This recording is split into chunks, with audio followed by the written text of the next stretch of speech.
Hello everyone.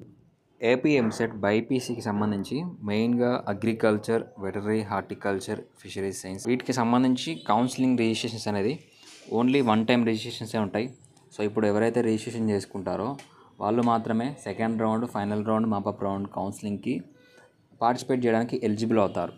So present మనకి కొన్ని కోర్సెస్కి notification release చేశారు. మిగతా కోర్సెస్కి ఎప్పుడు వస్తాయో వీడియో ఎండింగ్లో మాట్లాడతాను. స్కిప్ చేయకుండా వీడియోని లైక్ చేసి తప్పకుండా ఛానల్ని సపోర్ట్ చేయండి.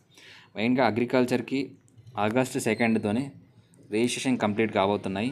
విత్ లేట్ ఫీజ్తో 12th ఆగస్ట్ వరకు అప్లికేషన్ చేసుకోవచ్చు. హార్టికల్చర్ కూడా మనకి 9th ఆగస్ట్ వరకు అప్లికేషన్ చేసుకోవడానికి ఛాన్స్ అయితే ఉంది. ఓన్లీ వన్ టైం రిజిస్ట్రేషన్స్ మాత్రమే, మళ్ళీ ఇవ్వరు. ఇక్కడ వెటరరీ సైన్స్కి ఇంకా రాలేదు.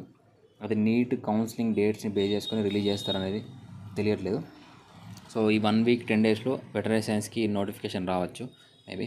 అలాగే ఫార్మసీ, ఫార్మడీ కూడా మనకి ప్రీవియస్ ఇయర్తో కంపేర్ చేస్తే 1 మంత్ ముందు స్టార్ట్ కావడానికి అవకాశం ఉంది. అంటే ప్రీవియస్ ఇయర్ అక్టోబర్, నవంబర్లో కౌన్సిలింగ్ స్టార్ట్ అయింది కాబట్టి ఇప్పుడు సెప్టెంబర్ స్టార్టింగ్లో కానివ్వండి, ఆగస్ట్ ఎండింగ్లో కానివ్వండి కౌన్సిలింగ్కి సంబంధించి నోటిఫికేషన్ అప్డేట్ వస్తుంది. అలాగే బీఎస్సీ నర్సింగ్ కూడా మనకి ఆగస్ట్ ఎండింగ్లో నోటిఫికేషన్కి సంబంధించి అప్డేట్ రావచ్చు. బీఎస్సీ నర్సింగ్ అలాగే పారామెడికల్ కోర్సెస్కి.